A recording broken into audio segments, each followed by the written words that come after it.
여러분 안녕하십니까. 세션비가 부산 모터쇼에 왔습니다. 이번 부산 모터쇼에서 또 저 개인적으로 아직 못 봤는데 처음 보는 관심이 가는 몇몇 차량들이 있습니다. 부산 모빌리티 쇼에 와서 꼭 봐야 될 핵심 차량들, 지금부터 저랑 빠르게 둘러보시죠.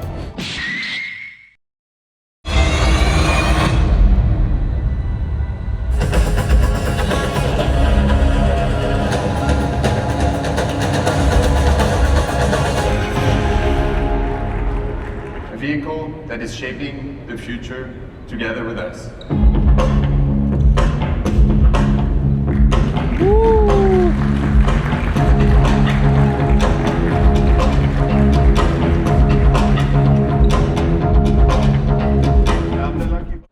최근 르망에서 저 17번 차량은 아쉽게도 아침에 리타이어를 했지만 19번 차량이 완주를 하면서 르망 14시에 태극기를 거는 이러한 진짜 역사적인 일이 2026년도에 태어났거든요. 근데 이 모델은 마그마 GT 컨셉트 모델입니다. 우측에 있는 모델은 르망의 하이퍼카 클래스에 나가는 LMDH 규정을 따라서 만든 모델이고요.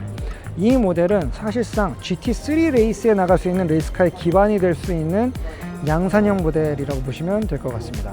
그 제네시스의 헤리티지에 따른 다이아몬드 그릴 패턴들이 아래쪽에 이 스플리터 쪽으로 쭉 연결이 되어 있는 이러한 모습, 두 줄이 정말 날카롭게 길게 휠 아치까지 뻗어 있는 이러한 부분들도 매력적이고요. 도어 있는 부분 앞쪽에 그 와류들을 정리하기 위해서 도어 아래쪽이 상어 지느러미처럼 이렇게 올라와 있는 이러한 부분들, 테일램프 두 줄인데 두 줄이 이렇게 오다가 여기 끊기고 다시 휠아치까지 연결되잖아요. 언뜻 보면 저 테일램프 위로 리어 윙이 이렇게 덮어서 내려오는 것 같은 그러한 느낌인데 그냥 일체형 디자인이거든요. 빛의 그 발광 면적을 한번 끊어 놓음으로써 실제보다 훨씬 더 입체적으로 기둥이 더 멀리서 이렇게 위에서 지나가서 가린 것 같은 그러한 효과를 주고 있어요. 두 줄의 그 라인을 더 입체적으로 보이게 하는 디자인적인 어떤 기믹을 너무나도 우아하게 잘 썼다는 느낌이고요. 머플러 팁도 그렇고, 와, 그러면서 저 노출되어 있는 초광폭 타이어의 저 부분들이 아래쪽에 이 디퓨저랑 이 배치도 진짜 제네시스가 결국 이런 사고를 치는 순간까지 오게 되네요. 위쪽 머리 위에서 공기를 쭉 넣어서 엔진룸 쪽으로 끌고 들어가는, 그리고 다시 토출구 쪽도 이런 식으로 만들어졌고, 요 약간 이 엉덩이는 그 296GTB에서 보여줬던 거에 더 상위 버전 같은 느낌이 들 정도로 넓은 면을 훨씬 더 큰 R값의 커브를 이용해서 뽑아냈습니다. 이 창문이 없는 요 구간이 어떻게 보면 약간 둔해 보이는 게, 저는 굳이 아쉬움을 뽑자면 요 영역의 처리인데, 윈도우 라인을 저 하이퍼카들도 실제로 보면 실제 창문이 아닌데 날렵함을 주기 위해서 뒤쪽으로 저 디에로 라인을 이렇게 그린 거거든요. 실제 창문이 아닙니다. 이 뒤에 있는 검정색은 그냥 유리창이 더 크게 되어 있는 것처럼 하기 위해서 시각적 효과를 준 건데, 약간 저차도 그런 게 좀 들어갔으면 더 예쁘지 않았을까 하는 생각이 들고, 요즘에 이제 인테리어에서 특히 그 계기판 디스플레이 이런 것들이 평면 디스플레이로 아이패드 넣는 추세가 점점 되어가고 있거든요. 근데 제네시스가 제대로 감성을 찔렀어요. 원형으로 되어 있는 약간 아날로그 게이지인데 디지털화 되어 있는 이러한 방식들로 해서, 우리 그 튜닝 게이지처럼 이렇게 동그라미가 4개가 이렇게 있습니다. 가운데 3개, 운전자 앞에 이렇게 하나. 그리고 기어 노브도 완전 수동 기어는 아님에도 불구하고 그 왕자 게이트가 이렇게 금속 게이트가 있어요. 페라리처럼. 그래서 그 기어를 딱 넣을 때의 그 예전 감성, 그것들도 또 잘 챙겨놓은, 정말 그 디지털 시대에도 여전히 감성은 추구할 수 있다는 걸 되게 잘 해석한 그런 모델입니다. 버터플라이처럼 이렇게 45도로 옆으로 이렇게 열리는. 이거 나오면 형님 장만하십니까? 와, 근데 진짜 좀 고민할까. 근데 솔직히 이게 나오면 내가 살 수 있는 것보다 더 위급으로 포지셔닝 될 것 같은 느낌이 좀 있어. 감히 제가 이걸 선뜻 살 수 있을지 여력이 될지는 모르겠는데, 어쨌든 기다려 봐야죠. 나도 문 이렇게 열리는 차 한번 타봐야 되지 않겠어? 그렇죠. V11보다 이게 더 멋있는 것 같아요. 근데 한국 차니까 또 그러니까요. 똑같아도 한국 차면은 약간 더 플러스 점수가 있을 텐데, 일단 디자인적으로 유러피언 브랜드랑 견졌을 때 진짜 전혀 밀리지가 않거든요. 제네시스라는 브랜드, 한국 브랜드가 이렇게 이제 제대로 되어 있는 차의 어떤 프로포션을 빚어내기 시작했다는 게 진짜 좀 어릴 때부터 차를 동경해왔던 사람으로서 진짜 되게 벅차오르는 느낌들이 있는 것 같아요. 자, 부산 모빌리티 쇼 현대관에 이번에 8세대 아반떼가 세계 최초로 공개가 됐습니다. 원래 아반떼는 술명이 엘란트라죠. 우리가 엘란트라가 먼저 나왔고 그 다음에 국내 1세대 아반떼가 사실상 2세대 엘란트라에 해당되는 모델이 됐습니다. 저도 아반떼를 MD 때 신차를 구매해서 원메이크 경기에 나가기도 했었고요. 또 지금 CN7 7세대 모델을 가지고 N1 컵카 레이스에도 출전을 하고 있기 때문에 한 달에 못해도 두세 번씩은 타보고 있는 차량이기도 하거든요. 그리고 현대차 역사적으로 봤을 때 항상 이 아반떼를 기반으로 스포츠 모델들이 나왔었어요. 그러니까 일란트라 2세대 기반으로 티뷰론이 나왔었고 그 다음 세대 아반떼 XD를 기반으로 투스카니가 나왔었고요. 지금 CN7을 기반으로 이제 완전 독립된 N 고성능 브랜드의 엘란트라 N, 아반떼 N이 또 나오고 있습니다. 자, 그런 상황에서 이제 CN8이라고 하는 코드명의 새로운 8세대 아반떼가 등장했습니다. 신형 모델답게 커졌고 디자인 언어가 굉장히 많이 바뀌었고 그리고 앞으로 어떤 현대차의 새로운 패밀리 룩을 암시하는 듯한 그러한 그래픽들을 대거 차용한 모습이거든요. 지금 딱 엔진룸 열어봤을 때 여기 이쪽 끝에서부터 이쪽 끝까지의 폭이 지금 타고 있는 CN7과 비교해서도 훨씬 더 넓어진 느낌들이 들어요. 4기통 엔진이 들어가 있는데 엔진룸 공간이 굉장히 넉넉하게 남습니다. 일단 오늘 이 자리에서는 한 가지 파워트레인으로만 공개가 됐는데요. 사실 진짜 아반떼의 핵심 모델은 두 개의 모터가 들어가 있는 하이브리드로 예상되는 아반떼 하이브리드 1.6 하이브리드 모델이 조금 더 기대가 되고요. 여기에서 사실 저는 제일 이제 기대되는 그림은 지금 저희가 타고 있는 N1 컵카 있잖아요. 이 N1 컵카가 이제 요 8세대 아반떼를 기반으로 해서 그 다음 컵카를 개발하게 될 건데, 그리고 이번에 니르 24시에서 지난 5월에 참가했었던 N1 컵카 있었잖아요. 그 N1 컵카는 지크 유나이티드 팀의 신우진 드라이버도 같이 선수로 뛰었는데, 그 컵카는 껍데기는 CN7이었지만 들어가 있는 엔진은 요 신형 8세대 N에 들어갈 2.5리터 터보로 추정되는 그 터보차저 엔진을 24시간 담금질을 하기 위해 만들었던 일종의 러닝 프로토타입이었습니다. 껍데기는 7세대, 엔진은 미래형 8세대 CN8의 N 버전에 들어갈 걸 미리 테스트를 해보는 그러한 개념에 가까웠던 거죠. 그리고 가로형, 세로형 만나는 약간 요런 이 90도 라인의 헤드램프는 아래쪽에 살짝 가니쉬 안에 숨겨져 있는 듯한 형태로 램프가 들어와 있습니다. 그래서 램프가 꺼지면 이런 식으로, 사실 램프가 어디 있는지 드러나지 않고 룸면은 이 위쪽으로만 이렇게 남겨버리는 이러한 형태로 디자인이 나왔고요. 이렇게는 잘 안 느껴지겠지만 실제로 이 전폭의 너비 감각이 엄청납니다. 기본적으로 전폭이 큰 차가 됐는데 이 시선의 끝이 차량의 끝단까지 완전히 극단적으로 빠져나가게끔 한 디자인에다가 수평 라인을 강조한 디자인이라서 실제로는 치수보다 더 커 보이는 그러한 느낌입니다. 뒤쪽 면에서 이렇게 이런 식으로 좀 강인한 힘을 표현하는 이런 방식들이 올라오는 것, 기존에 그 접혀 있었던 이런 조금 복잡한 라인들은 사라졌고, 그 대신 약간 블리스터 팬더 느낌처럼 여기가 이렇게 나오고 이 블루칸 라인을 여기서 이렇게 잘라내서 이쪽에서부터 이런 식으로 이렇게 튀어나오는 이러한 라인들을 적용을 했습니다. 도어 핸들은 그냥 이런 플러시 타입으로 들어가서 이렇게 잡아당기는 전동식 뭐 이런 도어 패널이 들어가 있지는 않은 형태로 되어 있고요. 이중 접합 유리가 들어가 있어. 그렇죠. 뭔가 좀 차음 글래스 같은 게. 그러네. 맞아요. 이 전체 두께는 T는 좀 얇지만 이중 접합 형태네요. 진짜. 와. 뒤에는 안 그래요? 당연히 뒤에까지 넣지는 않겠지.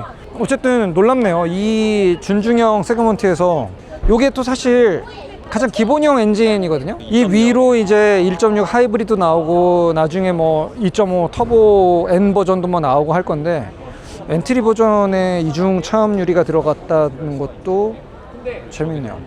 이 부분이 지금 그랜저랑 비슷하게 C필러가 좀 바뀌었습니다. 이런 식으로 되게 굵은 필러가 하나 나오고 커터 글래스가 약간 분리된 느낌 형태로 해서 이렇게 떨어지는 형태인 거죠. 그래서 기존의 아반떼는 이게 약간 루프가 이렇게 떨어졌거든요, 점진적으로. 근데 얘는 C필러까지 수평으로 루프가 오다가 쭉 떨어지면서 2열의 헤드룸 공간이 대폭 향상됐다는 것도 되게 큰 차이점입니다.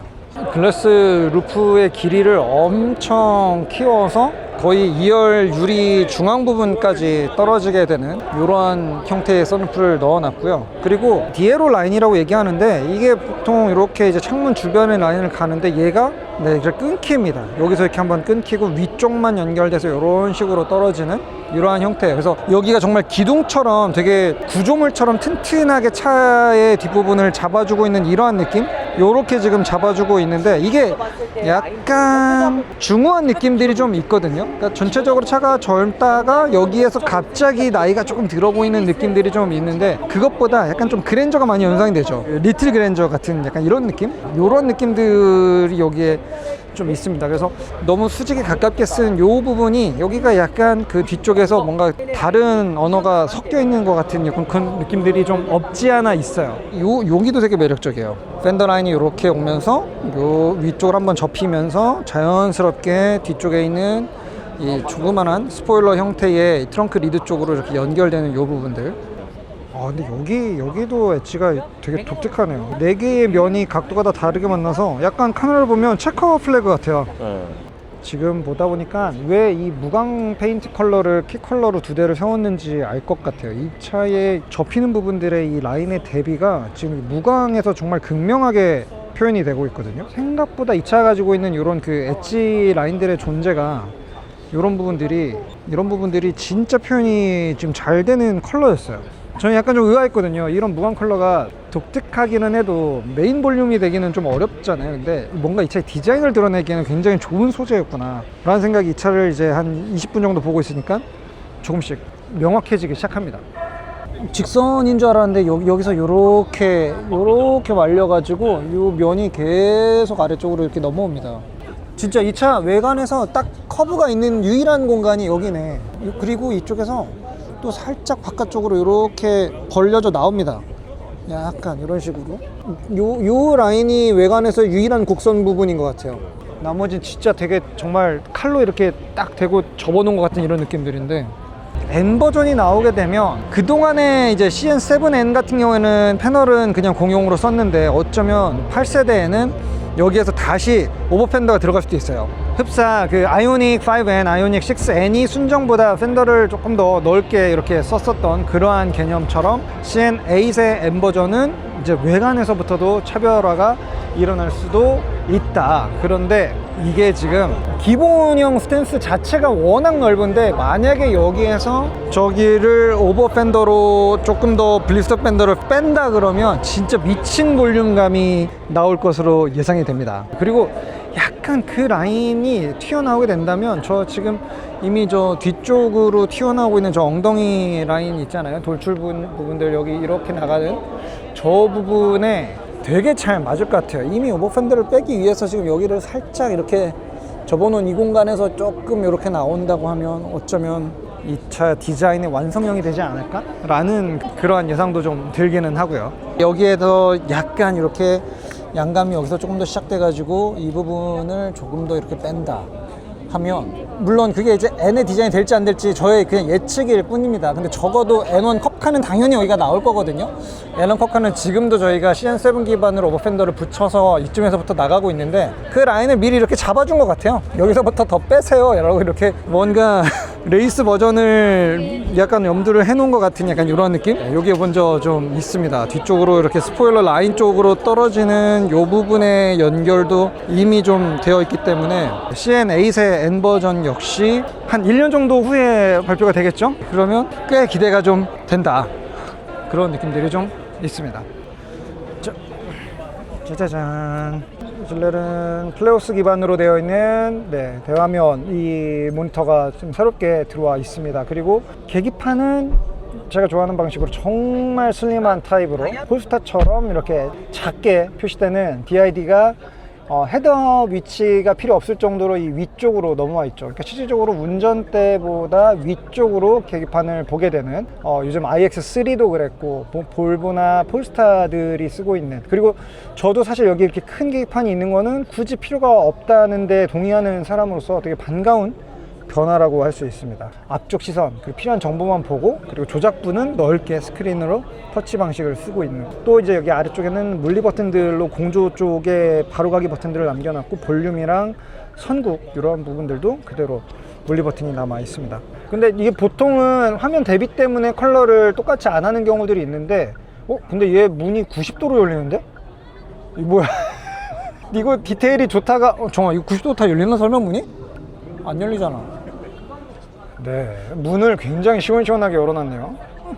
기어 레버가 벤츠처럼 여기 우측에 있는 스토크로 왔고, 여기 이제 기어 표시되는 부분들도 그대로 PRND가 다시 표시가 되고 있는 이런 상태입니다. 이게 지금 그랜저 페리도 그렇고 아반떼도 그렇고 자꾸 이런 그 몰랑몰랑한 옛날 쿠션 소파 같은 이런 느낌의 인테리어가 넥소 때부터 나왔던 것 같은데, 이게 아반떼에도 들어가 있어요. 그래서 이게 약간 여기서 조금 물음표가 있어요. 밖에 정말 직선 위주로 샤프한 엣지들만 쓰다가 안에는 갑자기 막 스펀지 같은 느낌으로 이렇게 좀 몰랑몰랑하게 올라오는 이런 느낌들. 여기 가운데 센터 터널에도 이런 식으로 수납 공간들이 있는데, 여기도 정말 동그랗게 이렇게 나오고 있고, 여기에도 이제 이런 원의 어떤 커브들이 살아있고, 그래서 이 부분은 이게 뭐지? 디자인 언어가 한번 살짝 바뀌는 느낌? 네, 이런 느낌들이 없지 않아 있습니다. 네. 이 아반떼는 이 넓어진 화면뿐만 아니라 이 플레어스 커넥티드라고 하는 새로운 형태의 이 디스플레이가 들어가게 됐거든요. 이 안에 현대가 직접 개발한 AI 글레오가 탑재가 돼서 약간 대화형 형태로 차량 여러 가지 정보들을 주고받을 수 있는 상태인데, 뭔가 이 아래쪽에 아이콘들의 크기도 다른 차량들의 보이선 그 느낌보다 조금 더 크게 배치를 했어요. 손가락으로 누르기가 좀 부담스럽지 않은 정도 크기이고, 이 터치 반응성이 미쳤다. 홈이 파져 있어서 헤드룸 공간이 더 많이 확보가 됐어요. 반응 속도가 진짜 빠릅니다. 중요한 버튼 여기 있네요. 버튼이 아니라 화면에서 끄는 방식으로 바뀌었네요. 나중에 N 타시는 분들 참고하시기 바랍니다. 저 아이콘들의 그 GUI 느낌들은 조금 고급스러움보다는 되게 좀 젊은 여성층이나 젊은 층들이 좀 좋아할 것 같은 이러한 느낌이에요. 안녕 글레오, 나 시트 통풍 켜줘. 조수석으로 인식합니다. 그러네요. 조수석만 시트 통풍을 좀 켜줬죠. 지금 이렇게 제가 아까 얘기했을 때는 동승석을 얘기하지 않았는데, 얘가 스스로 마이크의 위치를 통해서 마이크를 쓴 사람이 이쪽에 앉아있다는 걸 인식을 하고 있는 이것도 보여지고요. 근데 이 발열이 좀 꽤 있네요, 모니터가. 이게 OLED 같은데 OLED가 아니라 LCD인가 보네요. 엄청 뜨겁네. 자, 아반떼 운전석 뷰입니다. 딱 이런 느낌이에요. 계기판이 운전대 위쪽으로 올라오는. 예전에 이제 푸조 아이콕핏에서도 나왔고, 요즘 뭐 대부분의 차량들이 다 쓰고 있는 폴스타 브랜드, 볼보 최근에 iX3 같은 경우에는 이제 요 개념을 쫙 이 유리창 아래로 확장해서 전체를 아이드라이브 파노라믹 비전으로 만들기도 했는데, 이러면 헤드업이 필요 없어지죠. 자연스럽게 전방 도로를 보다가 살짝 내려 정보를 보고, 보시다시피 속도계, 연비, 그리고 주행 가는 거리 이런 식으로 간결하게 딱 필요한 정보들만 넣어놨습니다. 요 플레어스 커넥트는 지금 약간 그 홈 버튼 개념이 아예 들어가 있지 않다고 그래요. 약간 테슬라 느낌이랑 좀 비슷하죠. 백 버튼이 없어요. 뒤로 가기 버튼이 없습니다. 그래서 뭔가 한 뎁스를 들어갔다가 그 다음 다시 원래 그 이전으로 나올 때 이 부분이 조금 직관적이지는 않아요. 제가 좀 약간 쓰면서 어색하다고 느꼈던 게 사실 그 부분이었던 것 같거든요. 이런 식으로 해서 화면 분할 같은 거는 그냥 직관적으로 끌어다 놓을 수는 있기는 하지만, 이 인앱에서 뭐 예를 들면 유튜브를 이제 들어가 볼까요? 유튜브 들어가면 이런 식으로 화면 안에 이 공간을 남겨놓고 이 공간만을 이용해서 다른 인앱 어플리케이션들의 구동 화면들이 들어오게 됩니다. 살짝 안겨있는 형태의 구조죠. 그래서 이제 이게 앱에 따라서 뒤로 가기 버튼이 따로 있는 경우들도 있고 없는 경우들도 있고, 약간 이런 느낌이에요. 근데 이제 이거를 끄려고 하면 어떻게 꺼야 될지는 잘 모르겠다. 이걸 다시 내리고 싶은데 이걸 내리는 방법은 모르겠다. 그리고 이제 화면 크기는 굉장히 좀 큰데 실질적으로 이 우측 부분들의 활용도가 높은데 이게 운전석에서 손을 뻗어서 터치하기에는 약간 리치가 좀 긴 부분들도 있습니다. 그래서 이 정도 크기면 약간 운전자 쪽으로 이렇게 좀 꺾이거나 살짝 커브드가 들어가거나 아니면 오히려 화면 크기를 조금 더 줄이는 것도 괜찮겠다 싶을 정도기는 해요. 뭐 일부 그 차량에 따라서는 이쪽 화면 왼쪽이 스티어링 림에 걸려서 안 보인다라는 그러한 분들도 계시기는 하는데 제 체형 기준으로는 일단 여기까지 전혀 시야가 막히지 않습니다. 제 오른쪽 눈 기준으로 보이는 화면이 딱 요렇게 보이거든요. 그리고 2열 헤드룸은 굉장히 좀 커졌다고 말씀을 드렸죠. 보시다시피 네, 주먹이 이 정도로 공간이 남습니다. 주먹 2개는 제 기준으로 들어갈 것 같아요. 확실히 루프가 넓게 오고요. 차체는 길어지기는 했는데 레그룸이 기존보다 막 많이 넓어졌다는 느낌은 솔직히 없어요. 오히려 약간 좀 창문이 이렇게 좀 필러가 이게 두껍게 떨어지다 보니까 2열은 오히려 시야가 예전보다는 살짝 닫힌 느낌도 살짝 있습니다. 어쨌든 준중형인데 준중형의 평균보다는 넓게 잘 뽑았고 좁아서 답답하다 이런 느낌들은 없습니다. 도어 트림 디자인도 좀 재밌죠. 여기도 약간 아이들이 좋아할 것 같은 곡선들이 막 이렇게 몰랑몰랑한 느낌들로 살려져 있어요. 이런데도 실제로 이렇게 약간 커브를 말랑말랑하게 주고 있는 이런 부분들, 여기 도 트림도 이렇게 좀 곡선으로 휘고 있고 컵홀더도 약간 곡선 느낌으로 되어 있고 여기에도 이제 이런 주름들을 또 잡아놨고요. 타이어 같은 경우에는 두 전시차에 18인치의 같은 디자인이 들어가 있는데요. 공급되는 타이어는 한국 키너지 XP랑 그리고 넥센 엠프리츠 두 가지가 혼용돼서 5위로 공급이 되고 있는 것 같습니다. 이 글라스 온루프의 그 길이감이 엄청난데 이거를 슬라이딩 시켜 놓으면 진짜 이 뒤에 있는 샤크핀에 닿을 정도로 엄청나게 넓게 열리네요. 아마 더 뺄 수가 없을 정도의 크기를 최적화해 놓은 이러한 느낌들이 있습니다. 무광 블루와 약간 이 무광 그라파이트 어느 쪽이 여러분들은 더 매력적으로 보이시는지 댓글로 달아주시기 바랍니다.